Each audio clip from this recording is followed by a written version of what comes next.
Jane noticed the silence first. Not the usual kind. The forest always had quiet pockets between bird calls and insect hums. This was different. The air felt thick, like something had been removed from it. She was crouched beside a termite mound, maybe 15 feet from where the group had been feeding. Her notebook was open on her knee, pencil hovering. She'd been writing down how Flo was fishing for termites with a thin stick, her youngest clinging to her back. But Flo had stopped. Jane looked up. All four of them, Flo, her older son Figgin, and two younger males, had gone completely still. Not frozen exactly, just stopped moving. Their hands were still in the dirt. Their heads were turned slightly, but not toward her. Toward something else. Jane's pencil tip pressed into the paper. She didn't write anything. The youngest chimp, still on Flo's back, was staring too. Even he wasn't fidgeting. What were they listening for? Jane stayed low. Her knees were starting to ache from holding the crouch, but she didn't shift her weight. Something about the way Flo's shoulders had tightened made her want to stay small, quiet, invisible. She realized she was holding her breath and forced herself to let it out slowly through her nose. The termite mound in front of her was covered in tiny holes, and a few insects crawled across its surface, unbothered. But the chimps had abandoned their work completely now. Flo's stick lay in the dirt beside her hand. Jane had watched her use tools for months, watched her teach Figgin how to strip leaves from branches, how to poke just the right depth into the mound. Flo never just dropped a tool. She would set it down carefully, sometimes even carry it with her when she moved. This wasn't normal. Jane's hand moved to close her notebook, trying not to make the pages rustle. The sound felt too loud. Figgin moved first, but barely.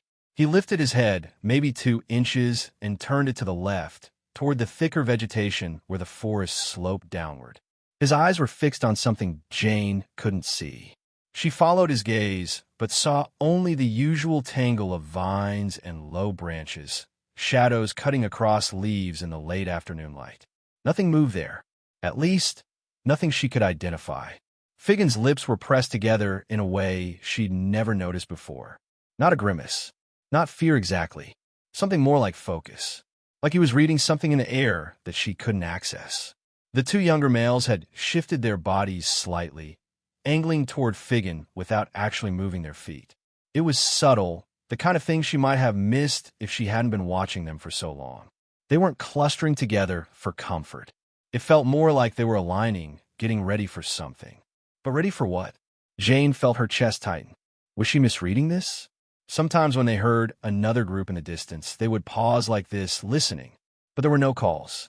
No pant hoots or screams echoing through the trees. Just that strange, heavy quiet. The youngest chimp on Flo's back finally moved.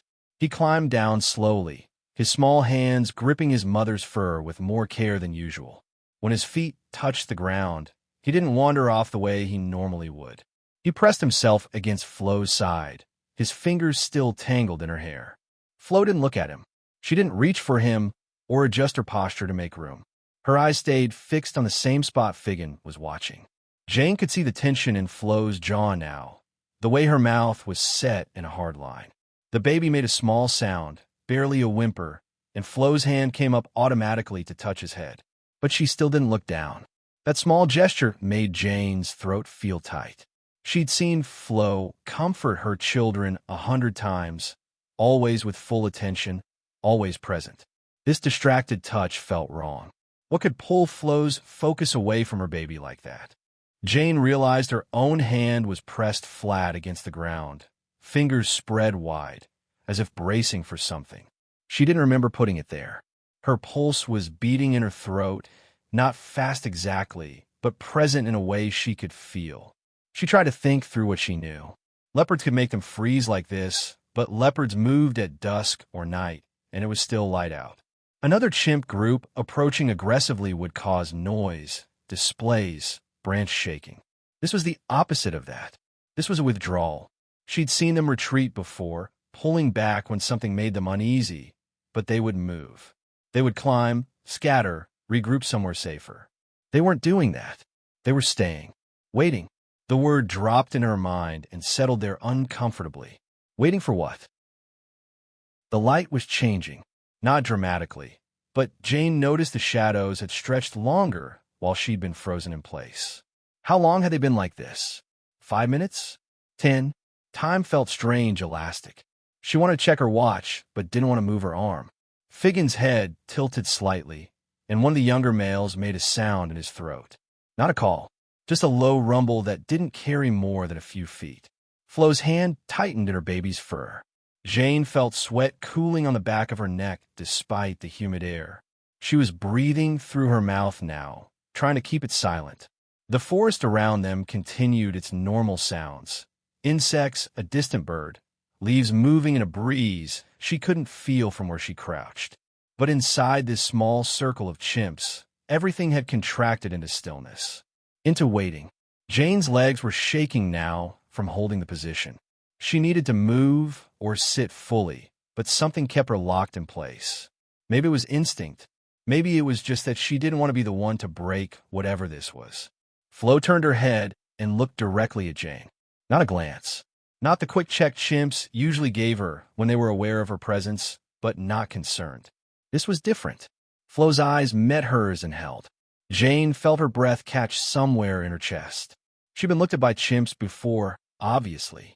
She'd spent months trying to get them comfortable enough to let her close. But this wasn't comfortable.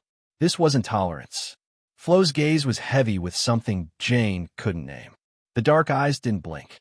Jane wanted to look away, felt the urge physically like an itch she needed to scratch. But she didn't.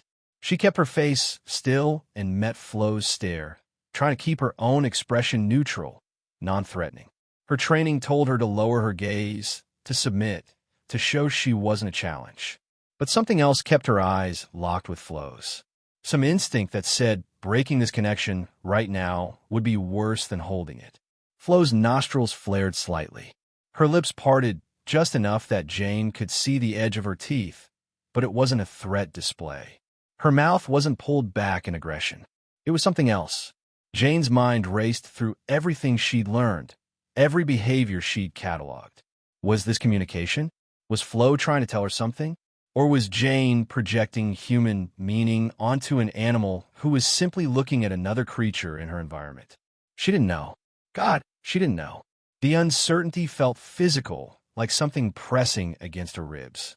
Flo's baby shifted against her side, but Flo's eyes never moved from Jane's face. How long had they been staring at each other? Seconds? It felt longer.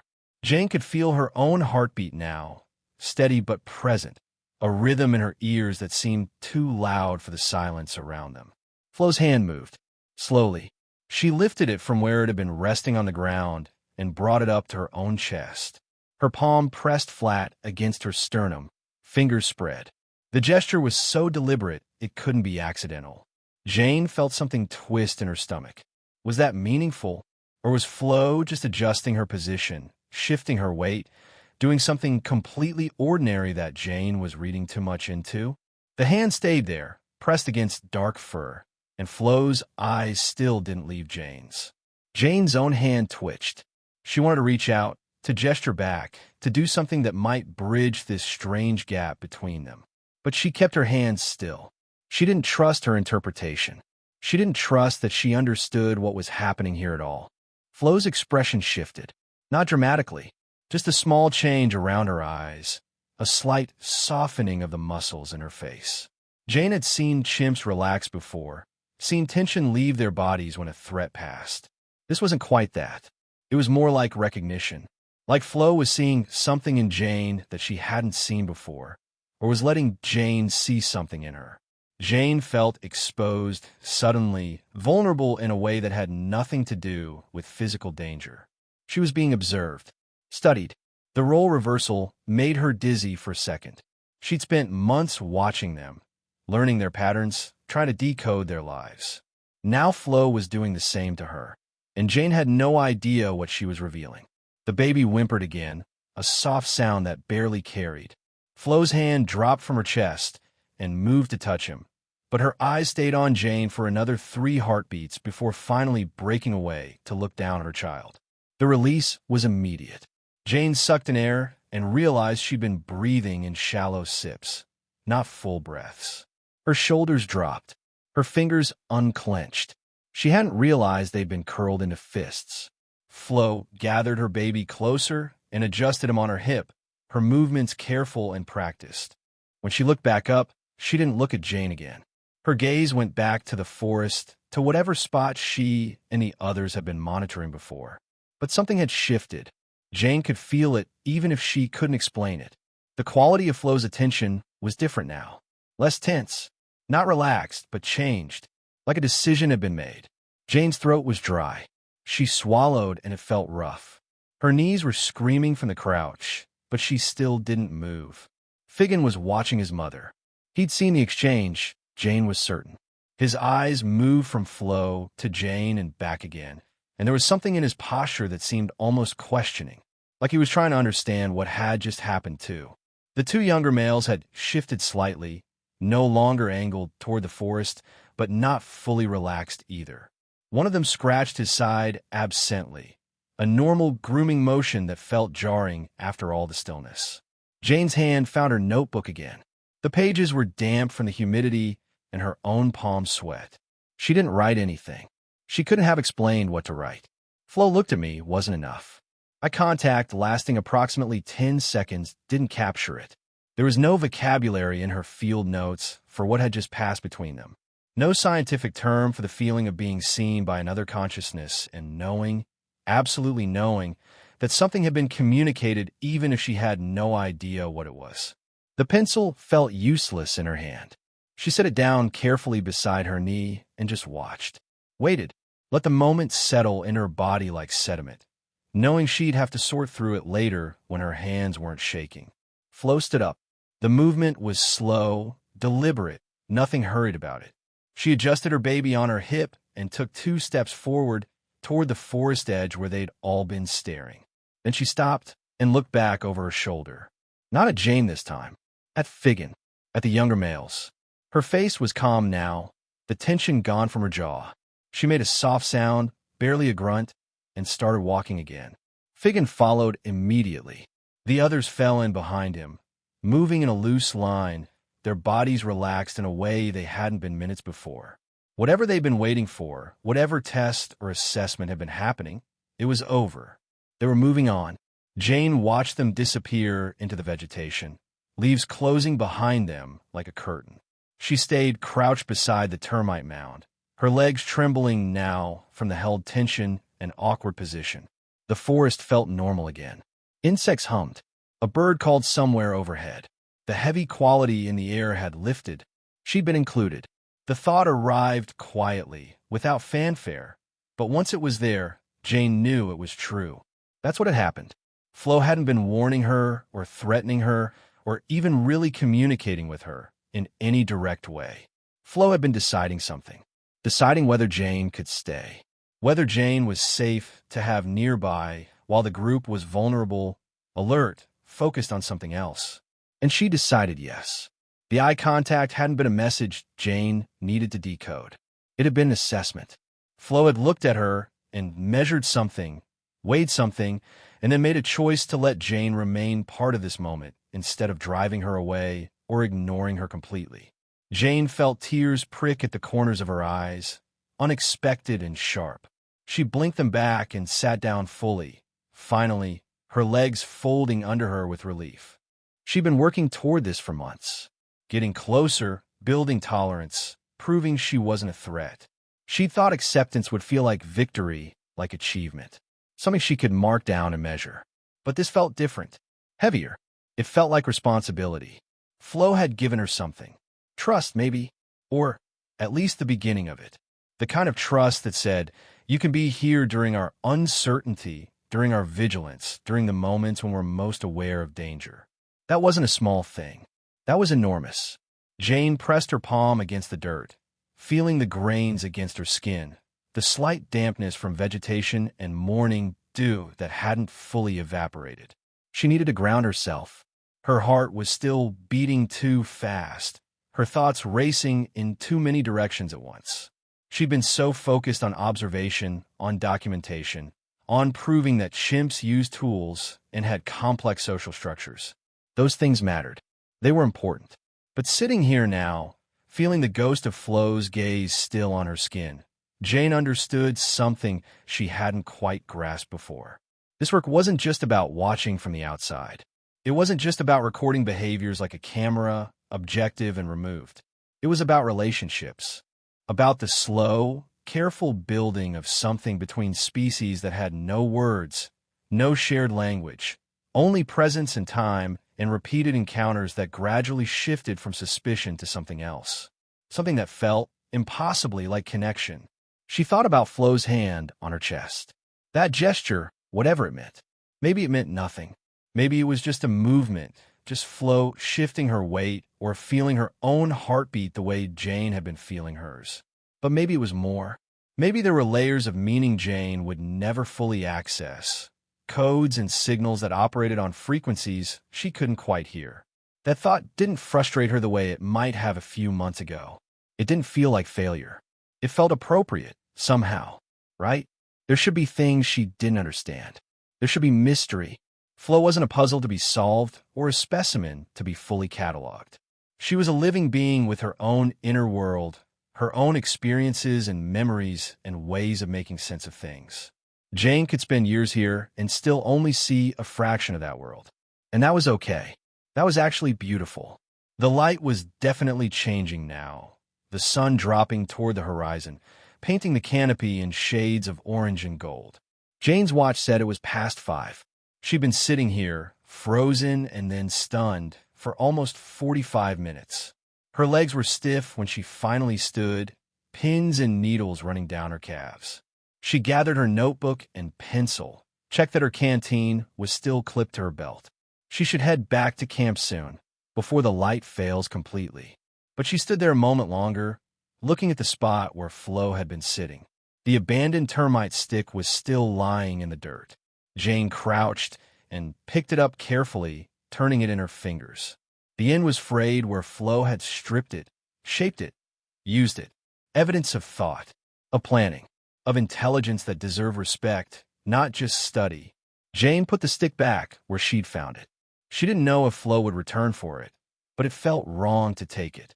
This wasn't her place to rearrange or collect from. She was a guest here. Maybe, after today, a trusted guest, but still a guest. She straightened and brushed dirt from her knees, feeling the ache in her muscles, the exhaustion that came from sustained tension finally releasing. She felt different, changed in some small way she couldn't quite articulate. The work hadn't changed. The behaviors she needed to document were the same. But her relationship to them, had shifted. She wasn't just an observer anymore.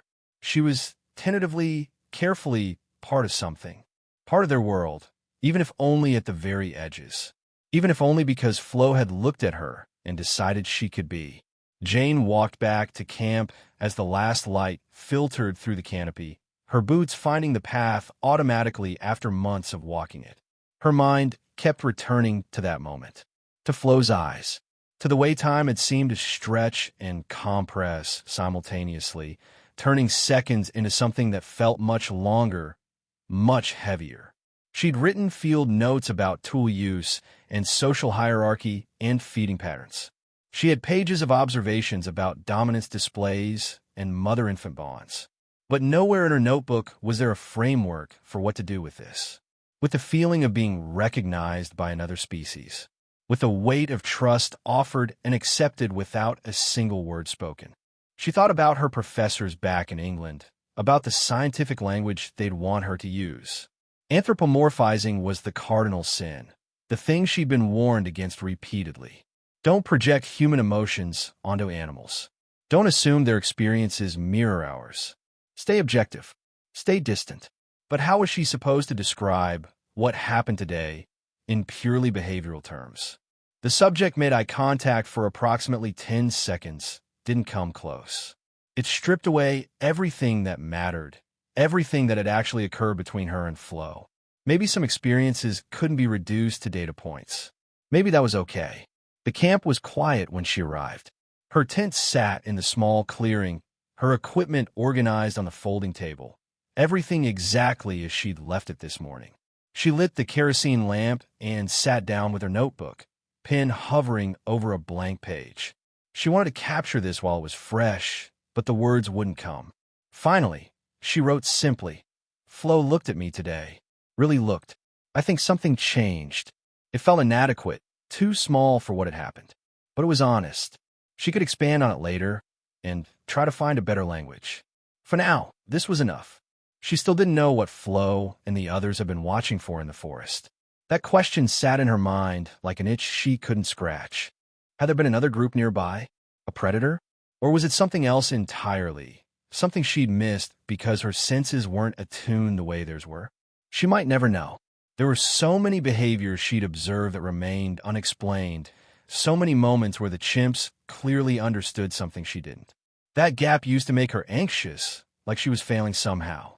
Now it feels different, more like an invitation, like there was always going to be more to learn, more depth to discover, mysteries that might take years or decades to even begin understanding. Jane closed her notebook and looked out at the darkening forest. Somewhere out there, Flo was settling into a nest for the night, her baby curled against her. Figgin was probably nearby, maybe the younger males too. They were going about their evening routines, unaware that Jane was sitting here thinking about them, trying to make sense of a moment that had shifted something fundamental in how she understood this work. Or maybe they weren't unaware. Maybe Flo knew exactly what effect that eye contact had had. Maybe she'd meant it too. Jane smiled at the thought. She was probably projecting again, reading too much into things. But she didn't mind. There was something thrilling about not knowing for certain, about living in the questions instead of rushing to answers. The forest at night was full of sounds. Insects, distant calls, branches moving in the wind she still couldn't feel from her camp. Jane listened and wondered what Flo could hear that she couldn't.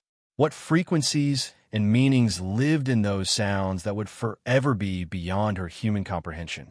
It was humbling. It was also exhilarating.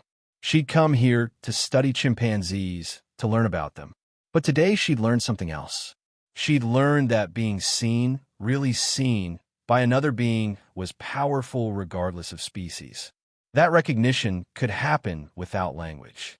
That trust could be offered in a glance and accepted in stillness. These weren't things she could prove in a paper, but they were real. She knew they were real because she'd felt them in her body, in the catch of her breath and the racing of her heart. She thought about the people who might eventually see her research, read her findings, learn about chimpanzee behavior from her work. Would they understand this part? Would they grasp that behind all the data and observations was this? These small moments of connection that couldn't be quantified but changed everything? She hoped so. She hoped she could find a way to write about it that honored both the science and the experience, that didn't flatten the complexity into something sterile and distant. Chimps weren't just subjects to study. They were individuals with their own lives, their own ways of being in the world. They deserved to be seen as such. Jane looked down at her hands, still slightly shaky from earlier. She wondered if Flo's hands ever shook. If chimps felt adrenaline the same way humans did, if their bodies responded to intensity and uncertainty with the same physical signatures. Another question she might never answer. The forest held so many secrets, and she'd barely scratched the surface. But that was the beauty of it, wasn't it? There would always be more to discover. Always another layer deeper to go. She'd been given a gift today, even if she couldn't fully explain what it was. Flo had let her stay, had seen her, and chosen not to turn away. That meant something. It had to. Have you ever felt like an animal understood you in ways you couldn't explain? Not just a pet recognizing your voice or responding to your presence, but something deeper.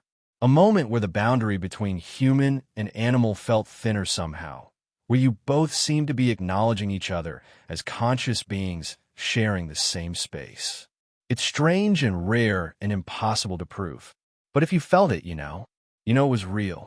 Jane knew, and she'd carry that knowledge with her into every observation, every hour spent sitting quietly in the forest, every attempt to bridge the gap between her world and theirs. The work was just beginning. But today, something had shifted. Today, she'd been seen.